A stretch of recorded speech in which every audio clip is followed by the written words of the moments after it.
So I got to find out _1 yoga. The nomenclature of yoga branding in the current period is by the master or the instructor to suit the needs of the place of delivery. If it is blue yoga, it may be good in one place, red yoga in another place. Fine, that's a brand. The name links to the instructor's interpretation and teaching styles from which the authority is received. This is more on the Chinese model and the Japanese model of the schools of teaching meditation or teaching philosophy, Wang school, somebody's school, like that. Incidentally, I am going to ask you an interesting question. Today we find Kundalini Yoga, and where do we find this word, Kaminga? Is this word in Patanjali's Yoga Sutra anywhere? Or in Bhagavad Gita? Two authoritative texts. And these two don't speak of the word Kundalini. So where did this new word Kundalini Yoga come into picture?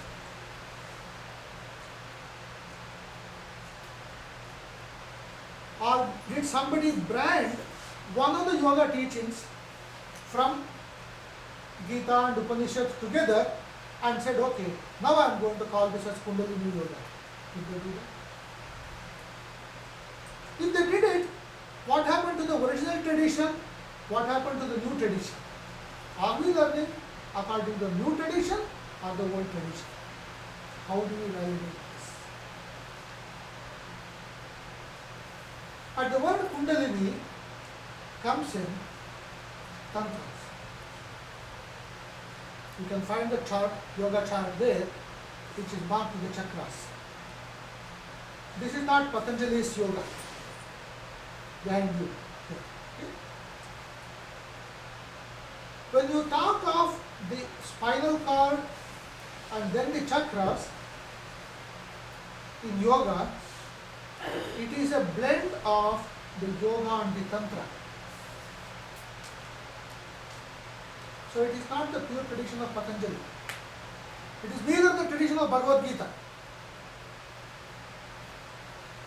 So what is being taught in the name of Kundalini Yoga is not the mainstream of yoga, but a blend of yoga and the tantra. Looks strange, isn't it? Huh? Let's explore this. Look at the names of the chapters in Bhagavad Gita, the 18 chapters. There is a great controversy whether some of the chapter names are the same what I have written or not. Nevertheless, Arjuna Vishada Yoga, one of sorrow. How can pain and sorrow be yoga? That is the beginning. Sankhya Yoga. And if you go like that, you won't find the word Kundalini Yoga anywhere. Okay? If you come to Patanjali, then what happens? There are 200 lines of Patanjali, 4 chapters on freedom. Satchidananda explains that, and then Satyananda Saraswati explains it, Shivananda explains it, so many persons explain it. But just go to the plain text. The plain text deals with 4 chapters. Samadhi Pada, Sadhana Pada, Vibhuti Pada, Kaivalya. Samadhi is the goal to begin with. In a very rough way, that's not the correct interpretation. Sadhana is the instrument, Vibhuti is what you experience, Kaivalya is the final goal. And I am yet to get a right perspective from many yoga schools. What is the difference between the Samadhi and the Kaivalya, what Patanjali speaks? Everybody speaks of Samadhi. Meditation leading to Samadhi. Fine. But Patanjali does not stop at Samadhi. He goes to Kaivalya. Why is he teaching you Kaivalya beyond Samadhi? People don't get into that. You are getting into samadhi. I touch you between the eyebrows, I keep my hand on your forehead, so you will get the diksha, so you enter into samadhi. Who said this particular thing to you? And if you ask this question, the answer is given is, these are from the oral traditions. My master told me in the right ear and the left ear, behind me and front of me. And this is the way the text is to be interpreted. And we have no answer for that, because we cannot verify. What can be verified is what is there in the book, what can be explained, what can be experienced.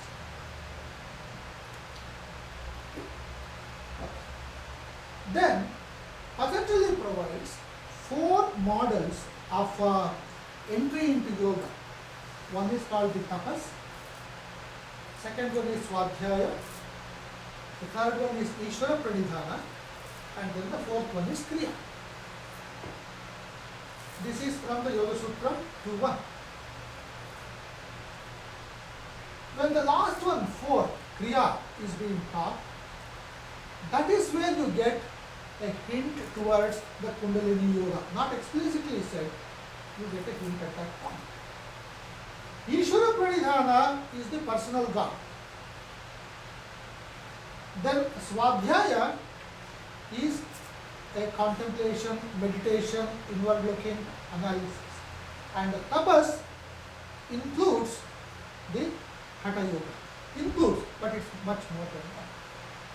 So the 4 topics I picked up for today's deliberation are 4 paths given by Patanjali to approach yoga.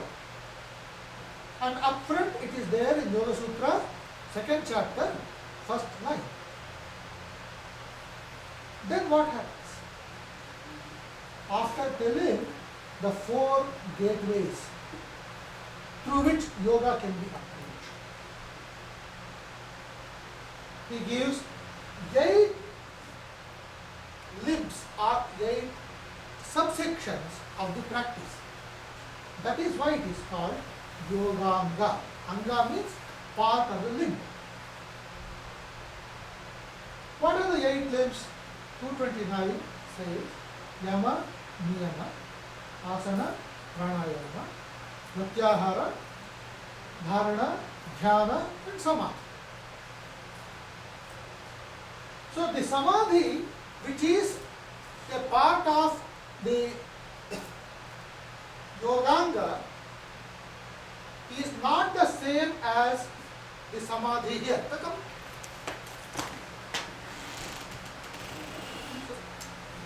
The Samadhi that's being talked of here is not the same as the one in the 1st chapter, and that is not the same thing as the 4th chapter, Kaivalya, which is being talked. Therefore, when people talk of yoga, meditation and samadhi, the first thing that needs to be answered is, are you talking of yoga or are you talking of the yoganga? Are you talking of the whole yoga